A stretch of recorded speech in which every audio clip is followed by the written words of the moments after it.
Good morning. Gotta get that morning started right. Walking. I'm on a pretty trail.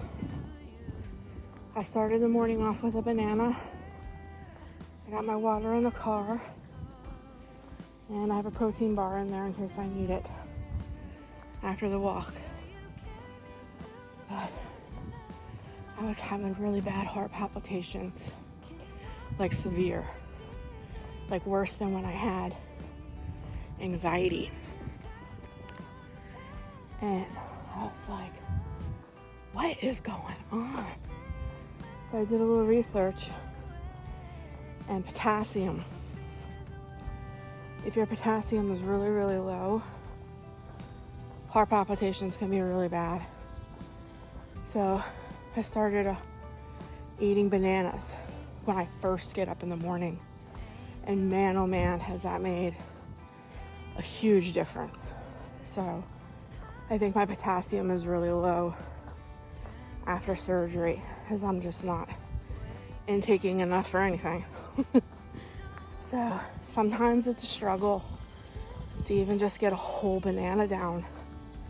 That's a little more than 3 or 4 bites, you know? Especially if you get those big bananas.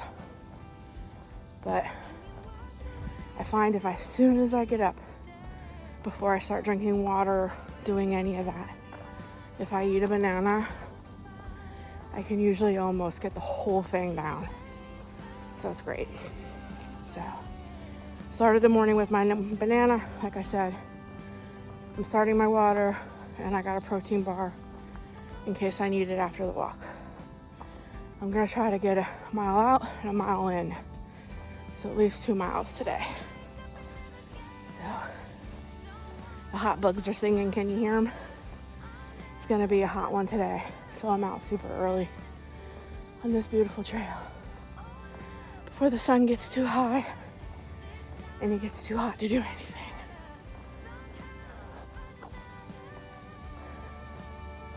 But it's beautiful.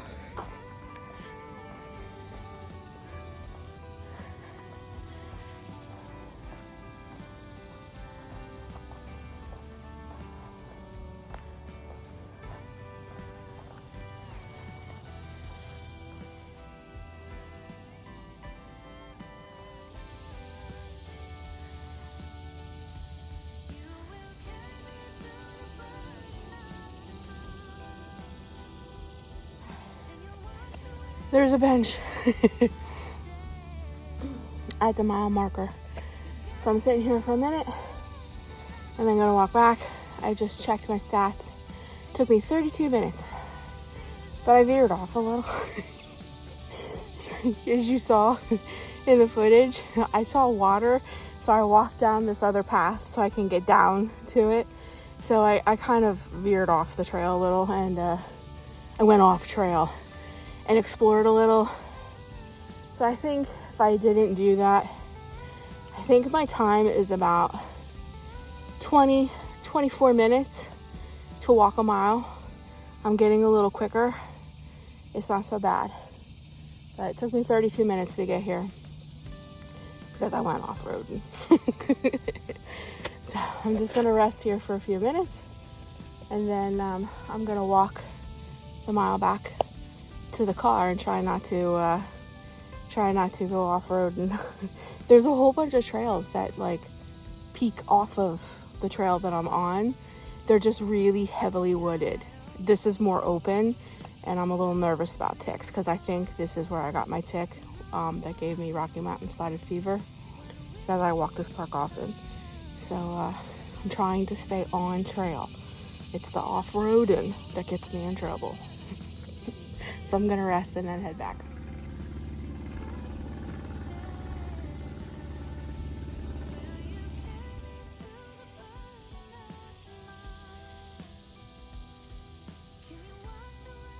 I'm going off-roading one more time. See the little trail right here? Down to the water. One more time off-roading.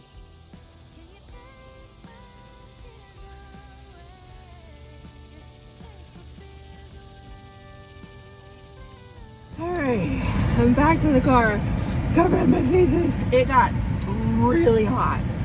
And it's super early. I'm glad I went as early as I did. The only problem is that I came early to get my 2-mile walk in, and then I'm going to church.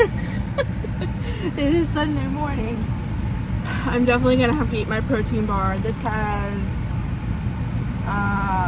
6 grams of protein, which isn't too much, but it'll hold me over until I get home. Yesterday I got a rotisserie chicken, and sorry guys, I'm like really sweating. I'm trying not to rub my face so my face doesn't get any redder. I got a rotisserie chicken and I picked it, you know, did the whole thing. And yesterday afternoon I made chicken quesadillas for lunch, and then I'm going to use some of the chicken off of it when we get home from church to make chicken salad. So that's what we're having for lunch today. So this protein bar should hold me over until I get out of church. I'm glad I brought it, because I realized a banana will fuel me, and I can get the 2-mile walk in, no problem. It's when I come back, like I need something. I could have brought another banana. This protein bar will help. I got the air on. Hopefully that'll cool me down. I'm only like 5 minutes from the church, and I got about 10-11 minutes to go. I just made it. So I'm gonna sit here in the air conditioning, try to cool off so my face isn't so red. Drink my protein bar, and drink my ice water, and finish this protein bar.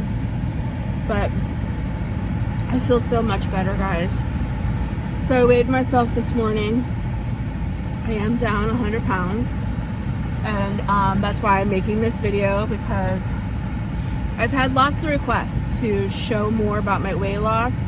When I first had the surgery and stuff, I had many conversations with you guys, and was like, I wasn't going to make my whole channel about this, and you know, I was going to kind of keep it at a minimum, because I didn't know how much you guys would be interested in this or anything like that. I mean, it's huge for me, but I've gotten so many requests where people are like, Missy, please share, you know, your experiences with the surgery, you know, share, you know, how it is after.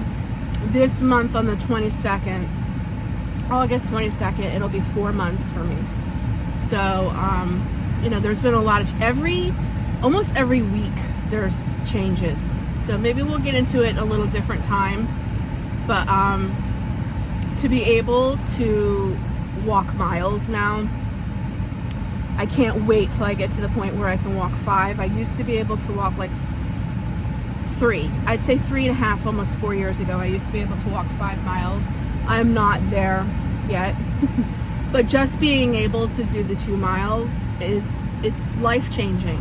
It's incredible. And I'm not like winded, I'm not out of breath. My face gets red if it's really, really hot. But I don't feel like I'm gonna pass out or die or anything like that. And it's life-changing. And waking up in the morning and wanting to get outside and take a walk, instead of like feeling like crap and just like, what am I gonna do? Like, I don't know. It's life-changing to have a different perspective, especially when you get up in the morning. You know, when you get up in the morning and you feel like crap because you fueled your body with crap, and you feel sluggish and you feel awful and you don't want to do nothing and go nowhere, to getting up in the morning excited about, what am I going to do today? What am I going to see? Where can I go hike today? It's life-changing. Being morbidly obese traps you. You're literally trapped in your body, and it restricts you from really enjoying life. And as you lose weight and you start fueling your body with different things, fuel is very important. What you put in your body is your fuel. And if you're putting crap in your body, you feel like crap. And I really, truly understand that this time. I've had to make a complete change in what I eat Because of the surgery, I literally can't eat certain things, so I really have to eat super clean, and I feel the difference. And then, you know, it's moderation over deprivation. That's what my nutritionist says. So every once in a while, we'll get a treat, or, you know, we'll do something. Like I had a little bit of ice cream with my mom in the last video. I really felt that. Like, it made me feel crappy later that day. Like, it's not worth it. But anyways, I'm going to finish my protein bar, and I'm headed to church, and then I'll show you how I made my chicken salad. So I know I didn't show you my banana because I ate it super early this morning. So just know I've had a banana. Now the protein bar, I should have about half of this gone by the time I leave church. And then the next thing I'll be eating today is my chicken salad. So, because this is what I eat in a day, you know, after surgery, after weight loss surgery. So, just so you guys know. But anyways, good walk. I'm glad I did it. Now, let's go praise the Lord, and off to church we go.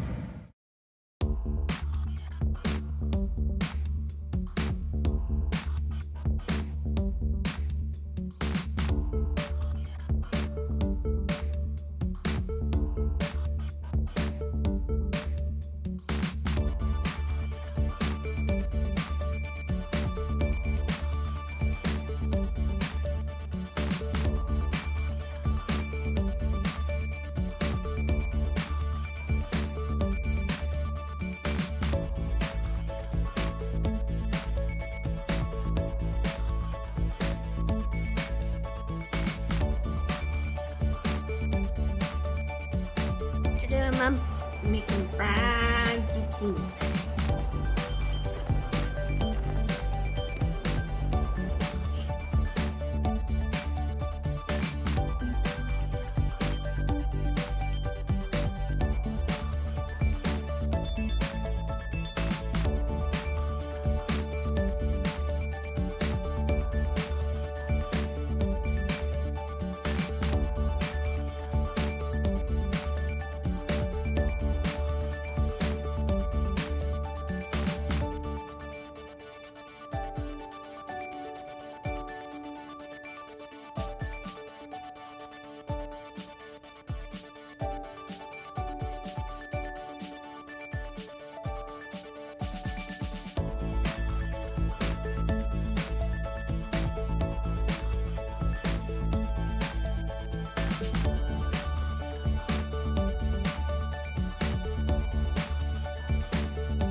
Good morning. It's the next day, meaning it's Monday morning, and it's early, and I'm going to try to get what I have to say and all this stuff done early because I have other stuff to film.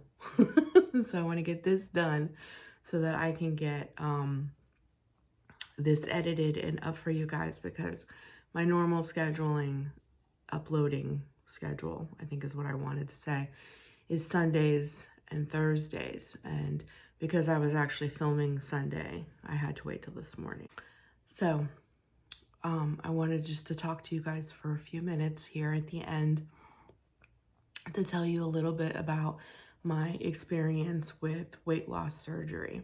I just want to start off by saying, for anybody who's kind of new to the channel, because I noticed I have a lot of new subscribers, I'm so grateful for you. Hello, welcome. I'm so glad that you're here.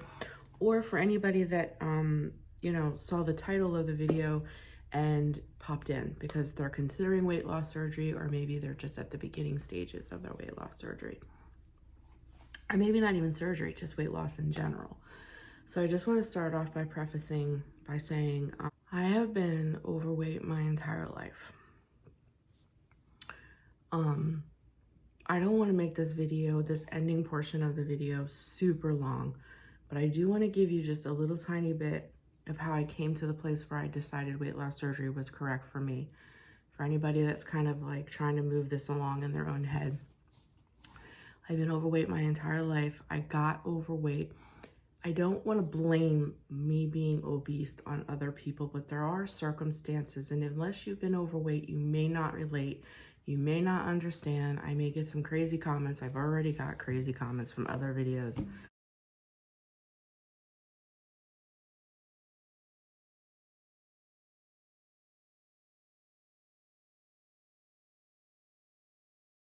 And I'm not here to defend myself.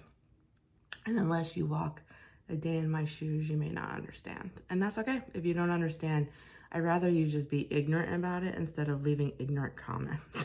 But whatever. It's a free country. Do what you want. But I've been overweight my whole life. A very abusive childhood, and we're just going to put it that way. And my coping mechanism was food. I think everybody has a coping mechanism. Some people choose drugs, some people choose alcohol, some people choose cigarettes, some people choose sex, some shopping, whatever it may be. Mine was food of choice. It was what was available. For me as a child, food was always available, and that's what I ran to. Got me in this place. Then as an adult, I tried to heal from my traumatic childhood and realized, you know, very early on, I'd say in my late 20s, that I was using food. I was a binge eater. I was a binge eater until like my 30s. I would binge every time I would get upset, habits, bad habits, blah, blah, blah, blah, blah, the whole thing. When I started to heal, I realized what I was doing, but it doesn't mean that it instantly stopped.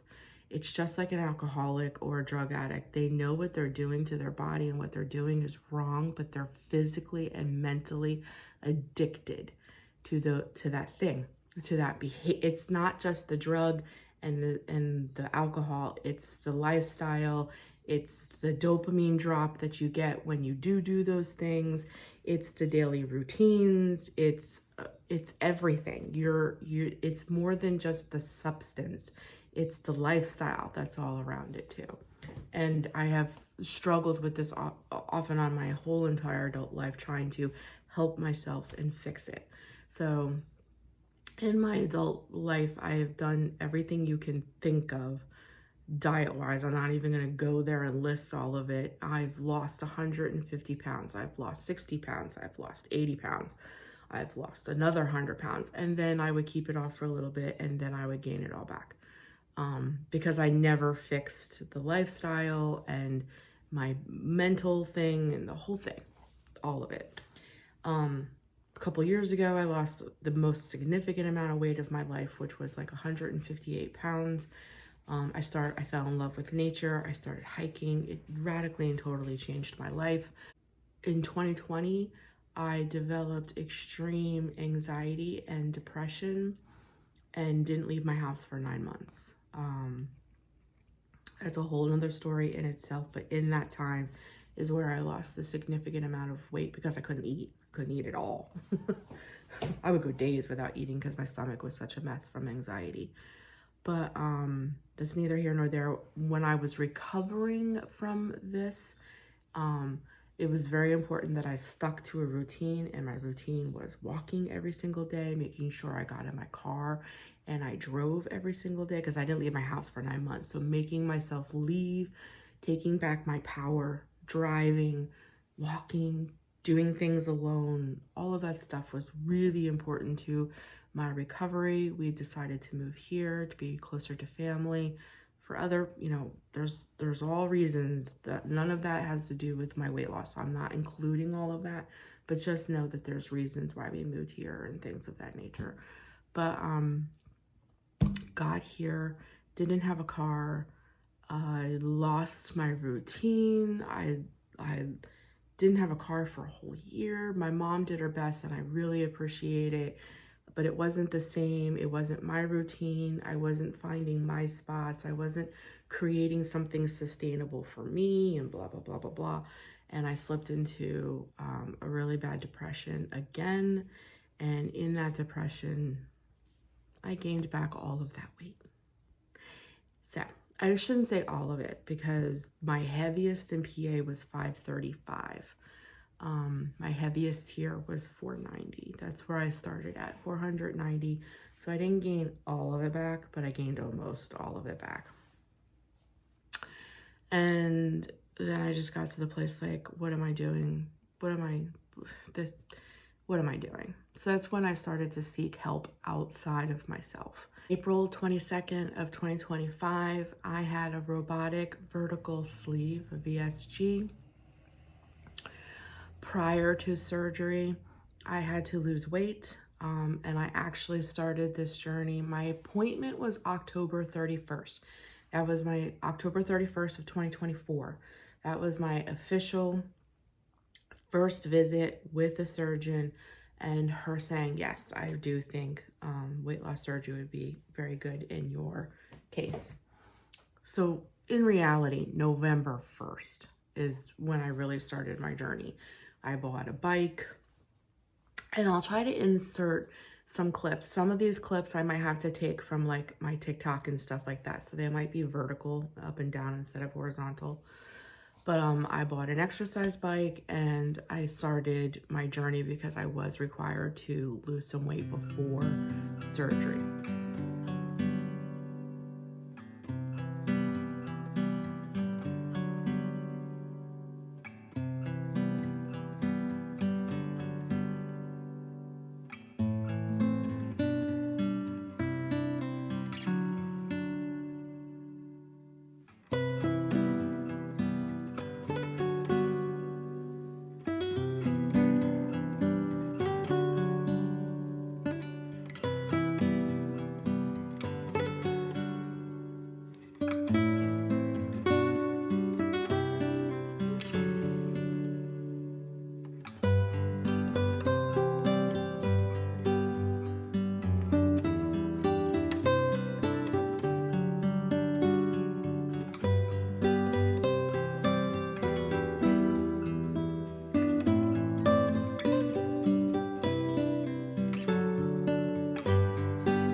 By the end of it, from November 1st to the day of April 22nd, I did achieve my goal, and my goal was to lose 50 pounds in that time.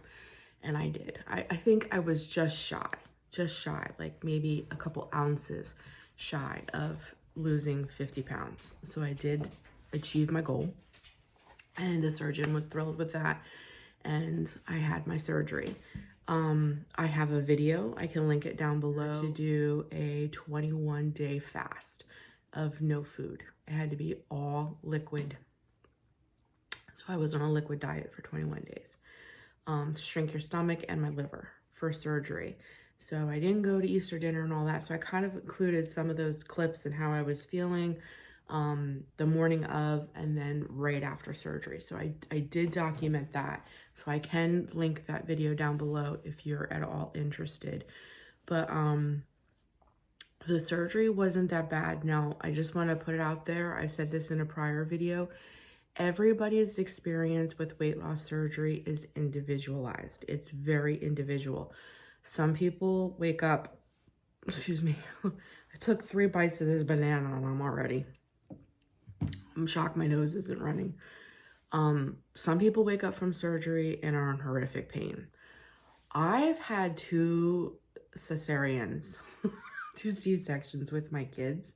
So I don't know if it was that, it wasn't that bad. Like I didn't have hardly any pain. The thing that I was most concerned about, and they were most concerned about, was blood clots. So I had these, like, I don't know what you want to call it, like mechanical socks on that kind of went up to my knees, and it was air pressure, but it felt like it beat my legs. So it would start down by my ankles and then like beat up my calf and then beat down. And it would happen like every 30 seconds. I had those on for like 2 days. They were more concerned about blood clots than anything else. So surgery for me was very nerve-wracking. It was scary.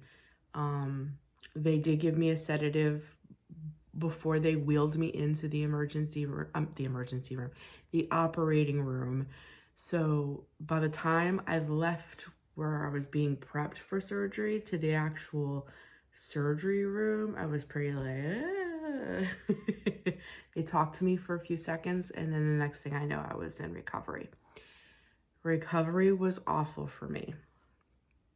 And it was only for like an hour that it was horrific. And the reasoning is because they have to fill your belly up full of air. Your stomach has to be kind of like blown up with air to do all the things that they're going to do with the camera and all that stuff. And I had a robotic surgery. So a robot gave me my surgery. So in order for it to do all the things that it needed to do, my belly needed to get blown up. So when I woke up, I was kind of laying flat, and all of that air was now in my chest. And it felt like an elephant was sitting on my chest. And I remember telling the lady in recovery, I can't breathe. I can't breathe. I feel like I'm having really bad anxiety. That's what that pain felt like in my chest. Almost like if you ever had an anxiety attack, that's what it felt like. And then I realized I was laying flat. It took me a while to like come to. I realized I was laying flat, and I asked her if I could sit up. As soon as they put me up, it was like all that air started to move, and I had instant relief. By the time I left recovery and got into my room, all of that uncomfortable, it didn't hurt. It was just really uncomfortable. It made me feel like I really couldn't breathe. Like I really, but it was the air. It was all that air sitting, and I was laying flat. So as soon as I got up, I was okay. That was the worst of it, really and truly. And I think the second part that was really worse, that was the worst part of it, is that the day of surgery, that whole day, you can't have anything. So my mouth was like cotton, and my lips were really dry. So I kept rubbing chapstick. You can't even have ice chips. You can't have anything. So that really truly for me personally was the hardest. Was just that first maybe 45 minutes to an hour of waking up from surgery, and just that dry cotton mouth, and my lips were like cracking. Other than that, it was a breeze. I was home the next day. The drive wasn't that bad. I was a little sore, You have like 5 incisions. I was up walking, I was doing the laps, I was doing everything I was supposed to be doing. I wasn't in hardly any pain. So the surgery itself was not that bad in my personal opinion. So now I'm home, and it's time for me to recover and start my life anew. And that's how I have to see it. I have to see this as a new. I call this my healing process, and I am protecting my healing process like it's the most precious thing in the world to me, besides Jesus and my family. It's the most important thing in my life, and I have to protect it like there is none other, because that's what I did wrong all the other times. All the other times I would lose weight and get cocky. I don't know if that's the right word, but just get like, I did it. I can have a little ice cream. Oh, the scale went up 2 pounds. It's just 2 pounds. I can lose that, no problem. I lost 60 pounds. I can lose 2 pounds. And then the next time you weigh yourself, it's up 5 pounds. You know what I mean? It just keeps progressing. So, because I never healed, and I'm treating this as a healing process. The difference between all of those times and this time is that I have no control. And that's the best part of bariatric surgery. That's why bariatric surgery works, because I don't have control. Yes, I have control over what goes in my mouth, but I have no control over portions or if my body is going to accept it or not. Because if I eat something, I'm going to give you a perfect example. I just showed you in this video because I had a request, because I posted on Instagram that I made Jeff fried zucchini for his birthday because he loves it. I ate 2 fried zucchinis and was so sick. I wanted to try what I made. I had no intentions of sitting down and eating portions like they were, but I wanted to try it fresh, you know, just to see if I got it crispy, the whole thing. I ate 2 of them, and because it was deep fried, made me so sick. I had no control over that. You put me in a place 2 years ago, even if I was trying to lose weight, you better believe I would have ate more than just 2 of those. And even if they did make me feel a little yucky, I would have pushed past that and ate what I wanted. I ate 2 little pieces of that and was like I had, like, it made me, I was so sick. My stomach rolled for like 2 hours. And the whole time you're going, I will never do that again. Oh God, I will never eat deep fried food. You know what I mean? So now I have this, like, there's no way I'm eating deep fried food. You know what I mean? I do not have control. I will sit down to portions that are way out of what I should be eating because, like, let's say I'm going out to eat or whatever. Most of the always at home, I know the portions. My portions now, when I first got home, was 2 ounces. Almost 4 months out, I can eat 6 ounces. So, like, I'll put, you know, like the chicken salad you guys saw. It was 6 ounces of chicken salad, but I couldn't eat it all. Because sometimes I forget that I'm also eating a wrap and there's a few chips on my plate too. So I probably should have put 4 ounces of chicken salad in the wrap. You know what I mean? And a couple of those chips. And maybe I shouldn't have had, and like you guys can be sitting on the other screen, on the screen, and be like, you shouldn't have had the chips at all. And maybe I shouldn't have the chips. But at the same time, I also don't want to put myself in a place where I am so deprived of things that I enjoy that when I am able to eat more, because it will come to a place where you can eat more. As you progress out of your surgery, you're like, you started off at 2 ounces. 4 months in, I'm not 4 months in, I'm like 3 months and 2 weeks. I'm already able to eat 6 ounces. And that's the normal progression. The normal progression is to get you to a place where you can eat 8 ounces. So you're progressing. When I get to the place where I can eat more, I do not want to get to the place where I am so deprived, because I know me, and binge things that I feel like I have been so deprived from that I just go crazy. Because being a bariatric patient and, you know, being in the program and hearing from others, and I talk to other people who've gone to surgery and they're out further than me, that is the number one thing that happens to patients, is that they do great for like 8 months to a year, and they are so deprived that when they're able to finally eat things that they couldn't eat before, or eat a little more, they go off the deep end because they've been so deprived for so long, and then they end up regaining some of their weight and then having to re-lose it all. So my nutritionist and my doctor, you know, they don't want me to, like, it. The way they always put this to me is I said it earlier, it's moderation over deprivation. Like, it's moderation. In moderation. The chips that you saw on my plate isn't even a full serving according to the bag, and I didn't eat them all. Will I have chips again this week? Maybe not. Do you know what I mean? Like, those chips are just a representation of one day out of a full week. I may never touch those chips again. I may make, well, we're out of chicken, so I know I won't be having chicken salad, but so the chances of me eating chips again in the week, if you understand what I'm trying to say, is slim. So the few chips that I had is probably all I will have out of that whole bag until it's gone. 2 years ago, not even 2 years ago, we'll just put it 8 months ago, I probably would eat the whole bag.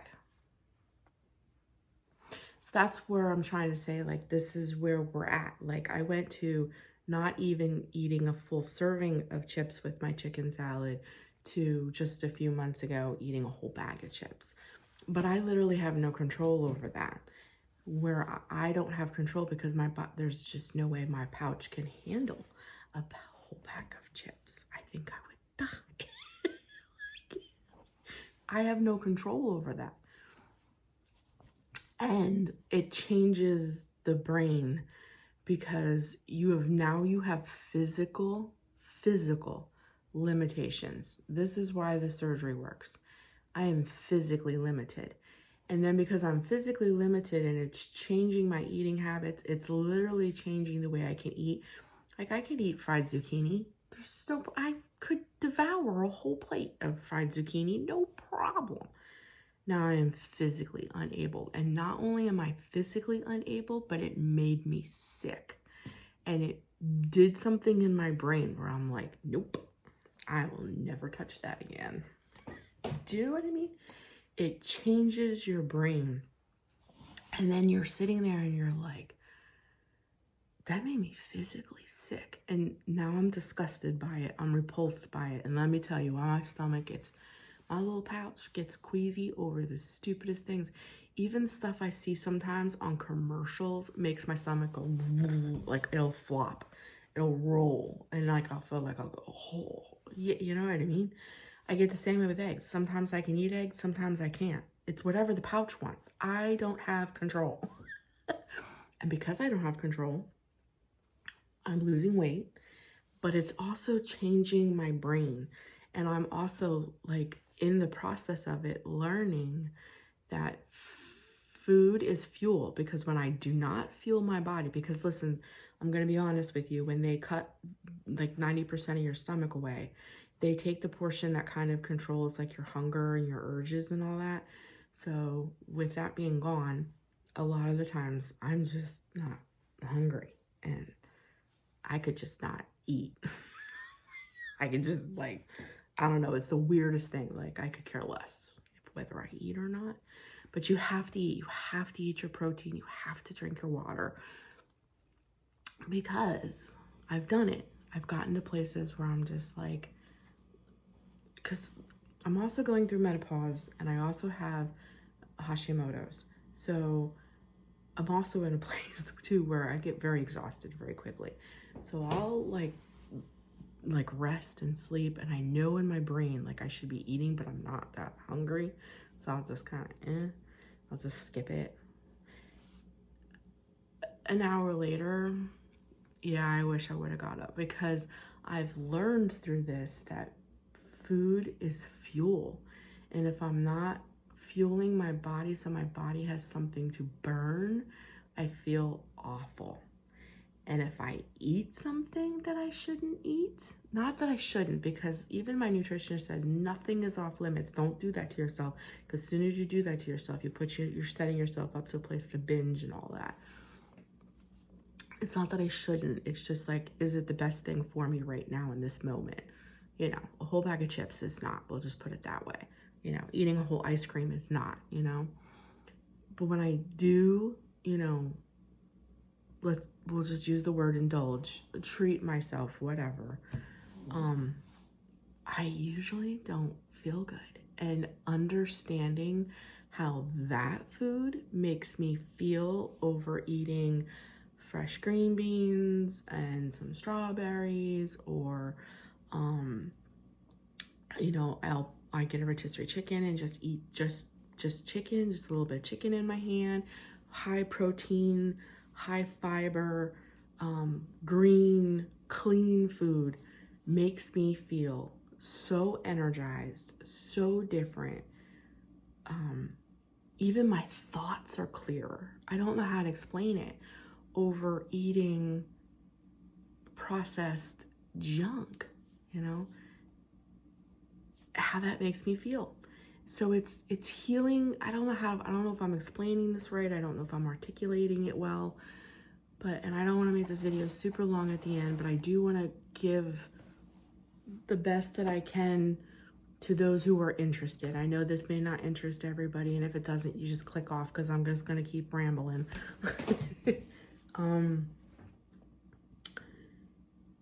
It's changing my life. It's changing my life, but not only in the fact that, yes, I'm losing weight, but it's changing my brain, because I have no control over some of the things that I want to eat or how much or portions or things like that. I'm physically limited.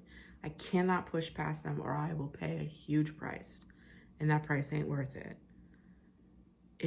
It's changing my brain. I'm learning in this process the way that I should eat. And it's giving it, I'm taking, how do I say this? It's giving me a place to be able to take my power back and look at things and be like, nope, that is not going to fuel me for what I want to do in the next hour. That is actually going to make me feel like crap, and it's not worth it. For instance, my family wanted to get a pizza. Okay, you guys get a pizza. I'm going to warm up the chicken that I prepped for myself, because that pizza is going to make me, I can only eat a slice, and not even a whole slice. But number one, there's hardly any protein. I mean, there's cheese, and I think he got sausage on it, so there's a little protein. But let's face it, pizza is not the best choice. It's not horrible. It's not like for the rest of my life, because I had weight loss surgery, I'm never going to have a slice of pizza. That would be the biggest lie in the world. But it should be a treat, not a regular. And but prior to surgery, we would order 2 to 3 pizzas a week. And Jeff would eat half a pizza and I'd eat the other half. You know what I mean? Now it's like I may eat a slice of, well, as much as I can, of a slice of pizza once or twice a month. There's a huge difference. And sometimes when they order pizza, I just flat out say no, because number one, I know how it makes me feel. And I've noticed that, let's say I do eat a slice of pizza with them for dinner, by 8 o'clock, I am starving. And you know why I'm starving? Because that pizza did not fuel me the way that I needed to be fueled. I needed to eat protein. I needed a really good protein source. So that pizza kind of left me feeling empty. It's kind of like empty calories. And then when I think about it, I'm like, it's not worth it. Do you know what I mean? Yeah, it tastes really good.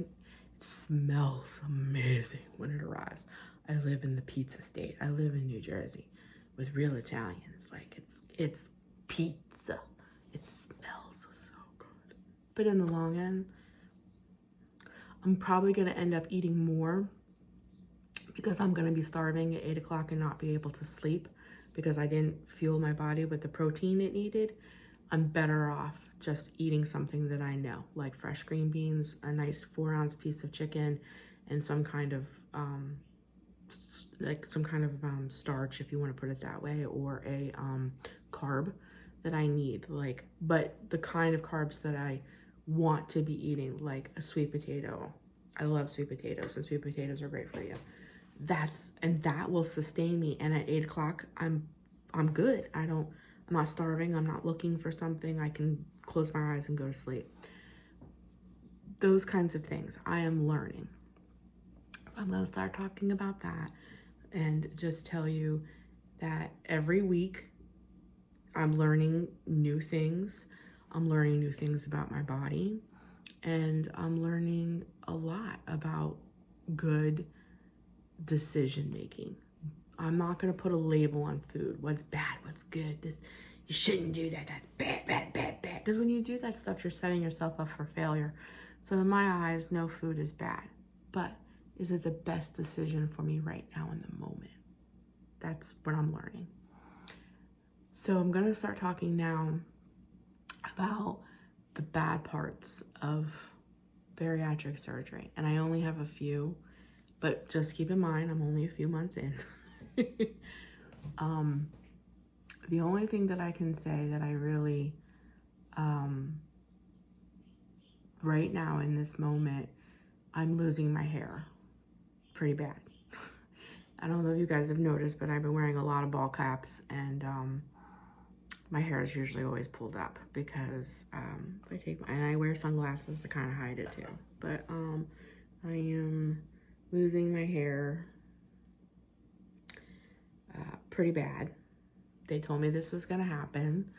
I've already been warned that I might lose all of it.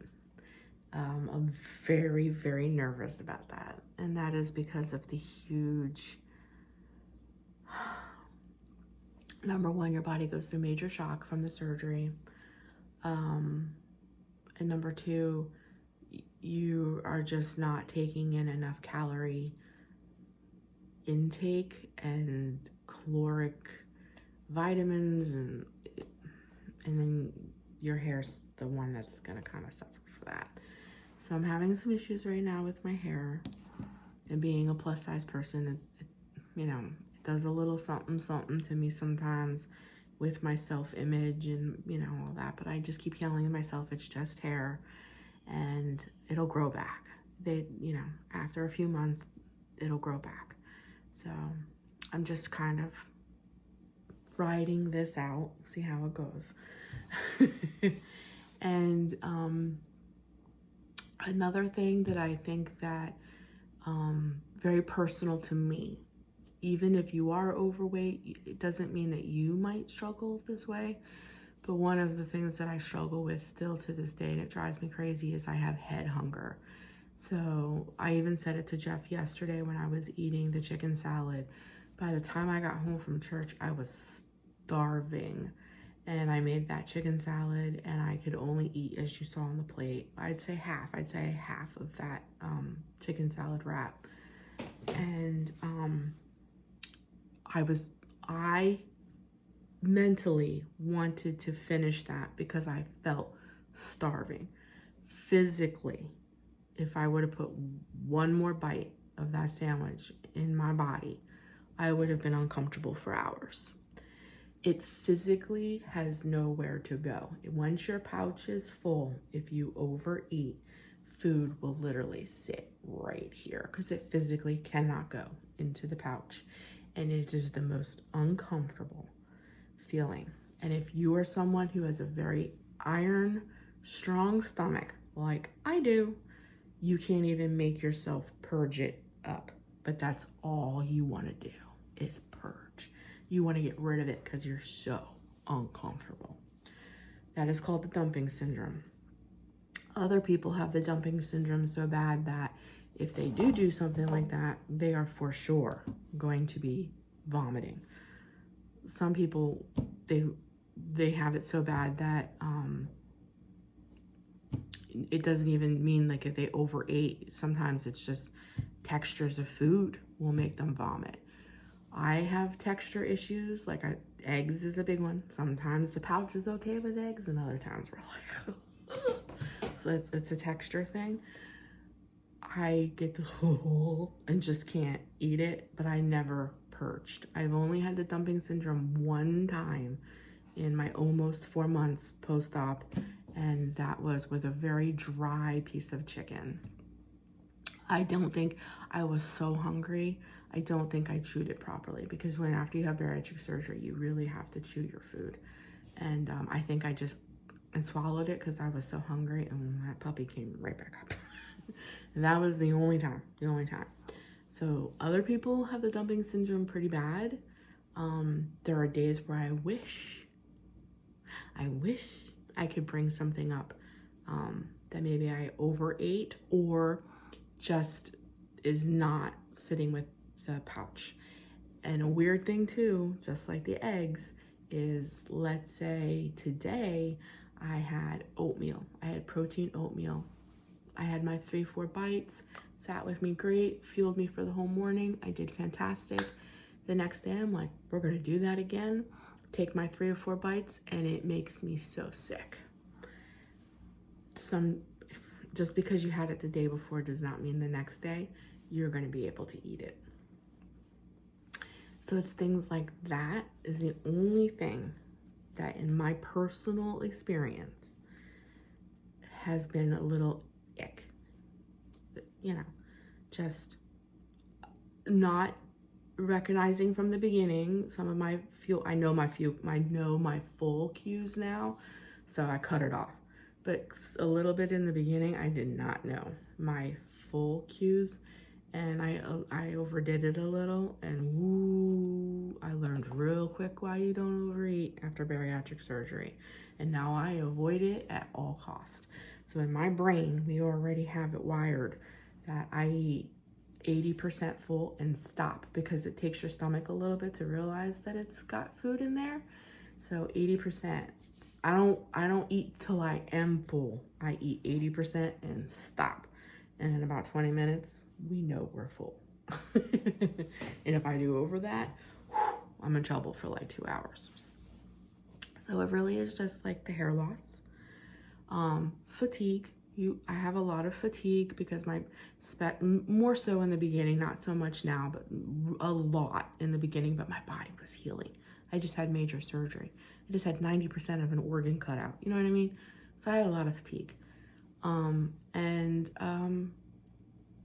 Just your own personal experience with food, navigating food and trying to overcome head hunger. I still deal with head hunger. Some people call that food noise, whatever you want to do, however you want to call that.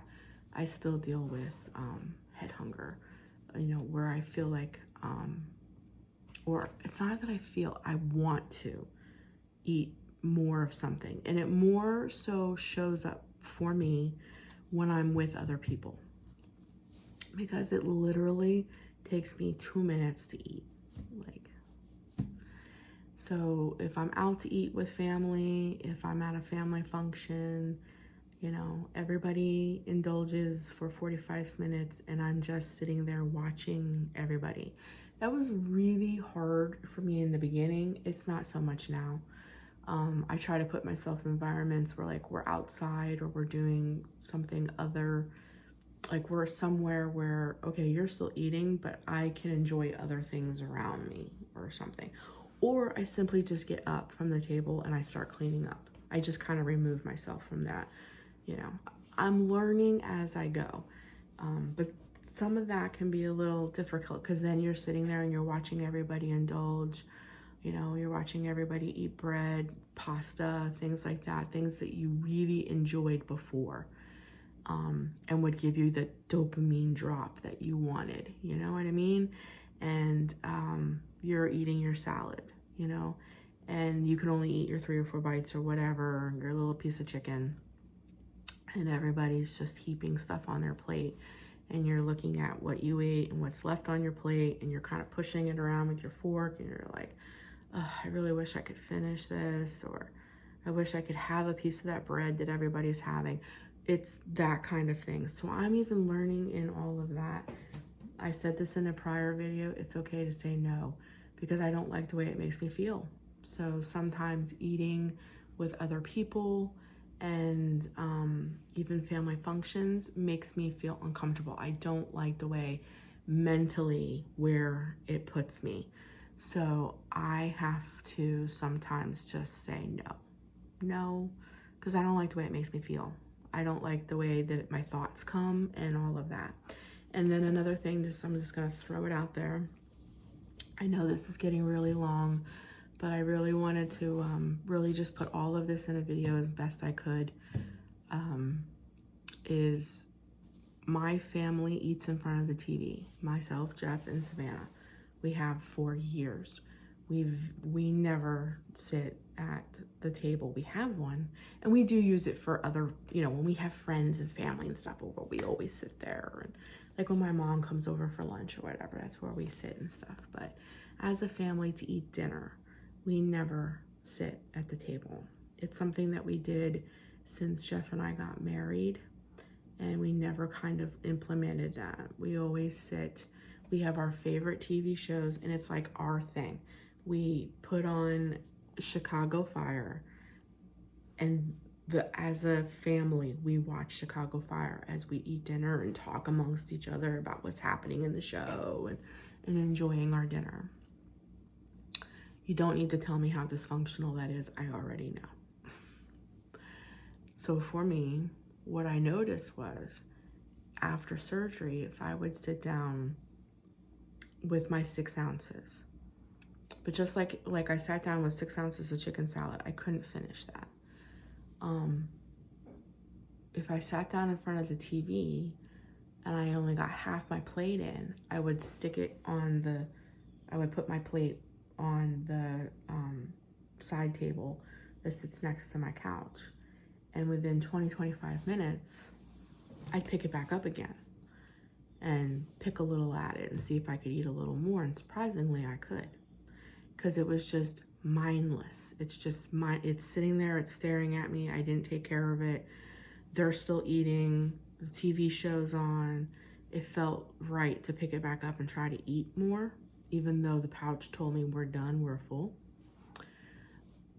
I did that for about 2 weeks, and it made me feel like crap. And a couple times I cried over it because I couldn't believe I did it. Because when you're done, you need to be done. You shouldn't be eating again until you're hungry. And in my brain, I'm like, oh God, I'm not even 4 months out and I'm already making bad habits. My pouch, my physical intake told me that we were done, and I set it aside and then picked it back up again. I can't believe it.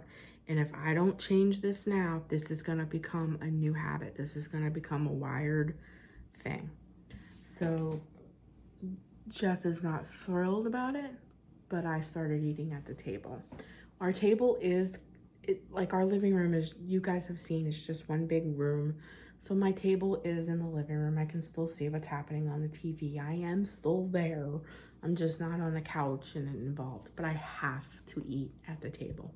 I have to, because soon as I've reached that 80% and my nose starts running and I'm done, I have to get up from that table and throw my plate away, no matter how much is left. Or, you know, if like it's a big piece of chicken or whatever, I'll put it in a baggie or a container and put it in the fridge because leftovers are great. But it has to be for a whole nother meal. Do you know what I mean? It's either it goes right in the garbage, I give it to Dozer. You know, like if it's eggs or something, I always give it to him. So he loves eggs and cheese, I'll give it to him. Or if it's like a big portion that I know that, oh, that can be lunch tomorrow, I'll put it in a baggie and put it in the fridge. I have to get up immediately and take care of it. If I'm sitting on the couch, I'm a lazy bum. It won't happen. I know me. But if I'm sitting at that table, it'll get done right in that moment. So it's small choices like that that lead to success and is rewiring my brain. So I think I'm just gonna stop here. There's so much more that I can say. This is such an in-depth